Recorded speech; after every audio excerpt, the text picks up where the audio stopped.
The rain poured relentlessly, drenching the streets in a cold, merciless downpour.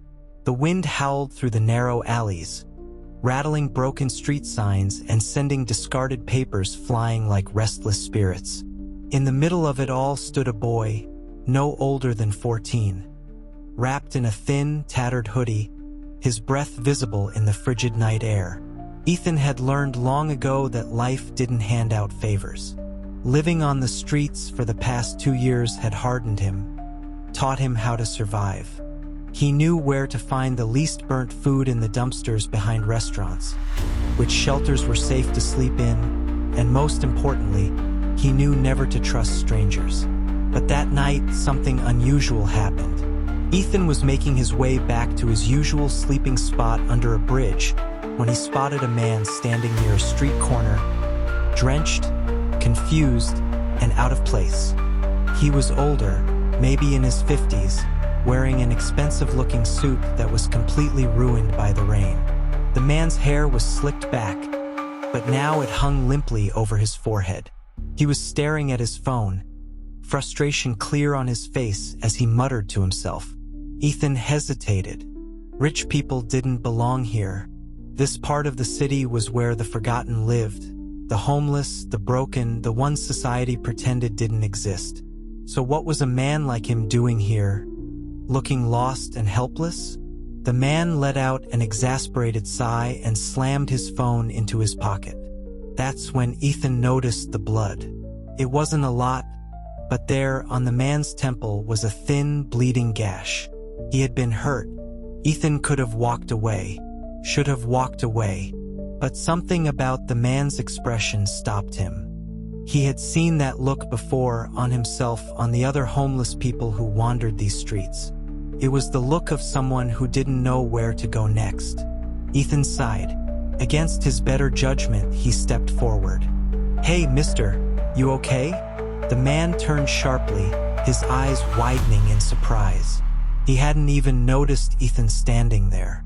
For a moment, he just stared, as if trying to process what was happening. Then, with a shaky breath, he spoke. I think I got mugged," he said, his voice tight. "I don't remember how I got here." Ethan's eyes darted to the man's pockets, empty. No wallet, no phone, nothing but the rain-soaked suit on his back. It was clear now. Someone had beaten him, robbed him, and left him stranded in the worst part of town. "Figures," Ethan muttered. "You don't belong here, old man. People like you get eaten alive in this part of the city." The man let out a breathless chuckle. "Trust me, I'm starting to realize that." Ethan sighed. He should just leave him. But something about the situation gnawed at him. "Look," he said, "I know a place where you can stay dry. It's not much, but it's better than standing out here like a target." The man hesitated. Then, with a small nod, he followed. The shelter was nothing more than an abandoned building Ethan had claimed as his own. The walls were cracked, the windows broken, but it kept out the wind and most of the rain. A few other homeless folks had taken up residence there, but Ethan had carved out his own little corner, a stack of blankets and a makeshift fire pit built out of old bricks. The man looked around, his expression unreadable. "Not what you're used to, huh?" Ethan said, setting down an old thermos he had found the day before. He poured the man some lukewarm tea. The man took it gratefully. "Not exactly," he admitted, "but I appreciate it." Ethan studied him. There was something off about this guy. He wasn't just some rich businessman who had wandered into the wrong part of town. There was an edge to him, a sharpness in his eyes that didn't fit with his current predicament.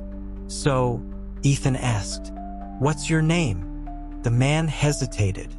For a second, something flickered in his gaze, almost as if he wasn't sure if he should say it. Then finally he sighed.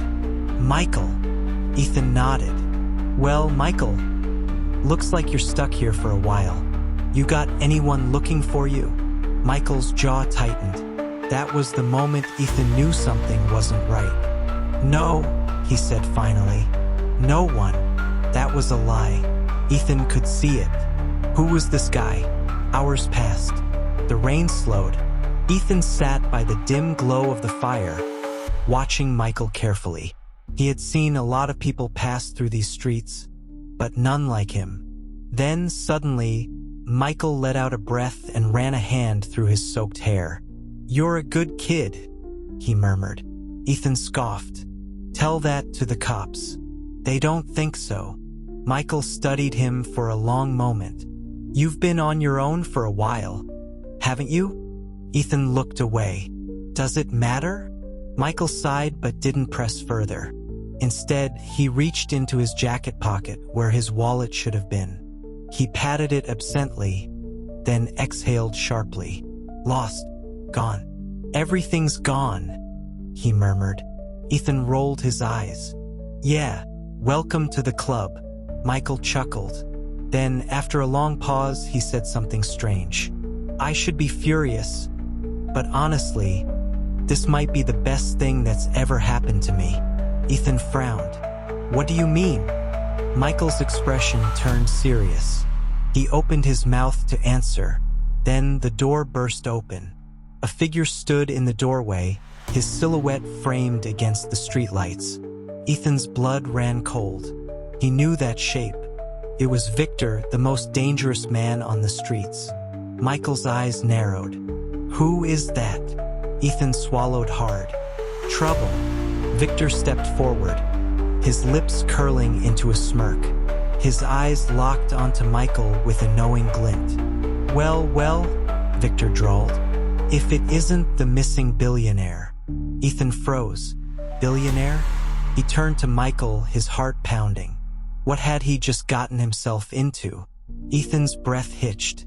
Victor, the most feared man in these streets, was standing in the doorway, a cruel smirk stretching across his scarred face. But his words were what sent a cold shock through Ethan's body. Missing billionaire. Ethan turned to Michael, expecting confusion, denial, something. But Michael just stared at Victor, his expression unreadable. "So," Victor continued, stepping inside, "it really is you. I thought the rumors were just talk. A billionaire wandering the streets, lost and helpless? Sounds too good to be true." Michael's jaw tightened. He said nothing. Ethan's mind raced. Had he really been sitting next to a billionaire this entire time? He studied Michael again, now noticing the finer details, the way he carried himself, the way he never fully admitted who he was. No wonder he was lying about having no one looking for him. Victor let out a dark chuckle. "You got a lot of people looking for you, old man. Whole city's been buzzing. Your company's in chaos. Stocks dropping. News reporters hunting for any lead. And here you are, hiding in a dump like this." Ethan took an instinctive step forward, putting himself between Michael and Victor. "What do you want?" he demanded. Victor's gaze flickered to Ethan, amusement dancing in his eyes. "Relax, kid. This is big boy business. You wouldn't understand." Ethan clenched his fists. He knew Victor. The man wasn't just some street thug. He was dangerous, controlling half the illegal trade in this part of town. If Victor wanted something, it wasn't going to end well for anyone involved. Michael finally spoke. His voice was low, steady. "What do you want, Victor?" Victor grinned. "Now we're talking. Here's the deal, rich man. I could turn you in. Call the cops, call the media. Sell your location to the highest bidder." He took a step closer, lowering his voice. "Or we can make a deal." Michael tilted his head slightly. "What kind of deal?" Victor chuckled. "You? Worth billions. I help you get back to your fancy life, and in return, you owe me." Michael's eyes darkened. "Owe you what?" Victor shrugged. "A favor. Maybe cash, maybe something else. Doesn't matter. Point is, I get to collect when I need to." Ethan's stomach twisted. He had seen enough people make deals with Victor to know it never ended well. Michael studied Victor for a long moment. Then he shook his head. No deal. Victor's smirk faltered. Excuse me? Michael straightened, his wet suit clinging to him, but his presence somehow filling the entire room. For the first time, Ethan saw it, the power that came with being a man like Michael. I said no deal, Michael repeated. I don't owe you anything. Victor's eyes darkened. The air grew thick with tension. I don't think you understand, Victor said slowly. I wasn't asking. Michael took a step forward. And I don't think you understand, he said, voice cold as steel. I built an empire from nothing. You think you scare me? For the first time, Victor looked uncertain.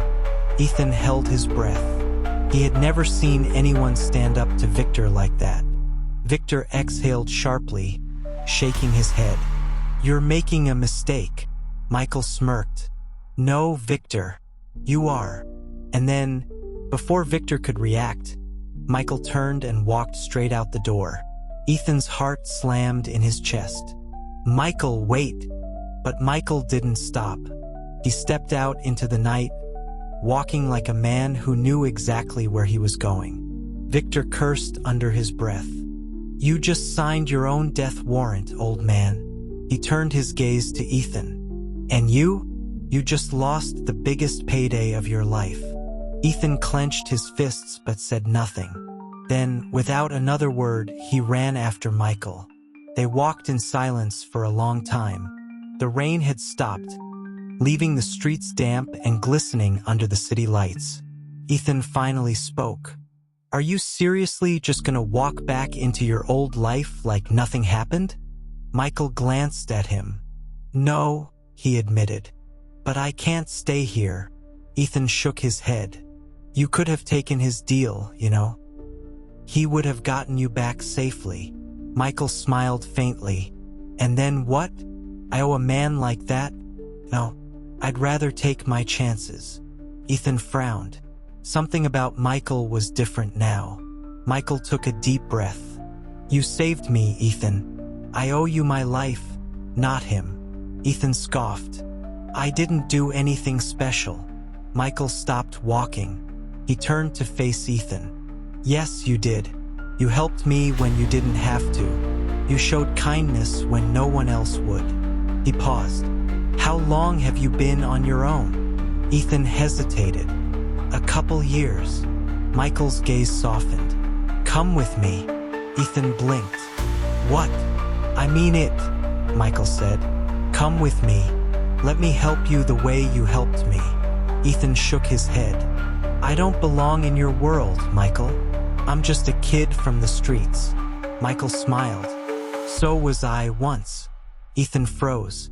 That was the last thing he had expected to hear. Michael chuckled. You think I was born into money? No, I started with nothing, just like you. I fought for everything I have. And I see something in you, Ethan. Something rare. Ethan swallowed hard. And if I say no? Michael smiled. Then I won't force you. But I'll always be here if you change your mind. Ethan looked away. A life off the streets? It sounded like a dream. He had been alone for so long. Could he really trust someone like Michael? Then he remembered something. Victor's words. The whole city's been buzzing. Your company's in chaos. Ethan frowned. Wait, your company. What happens to it now? Michael exhaled, looking up at the towering skyscrapers in the distance. His empire, his legacy. I guess I'm about to find out. And with that, they stepped forward into the unknown, together. If you love this story, don't forget to like, subscribe, and hit that notification bell for more. Who knows what fate has in store next?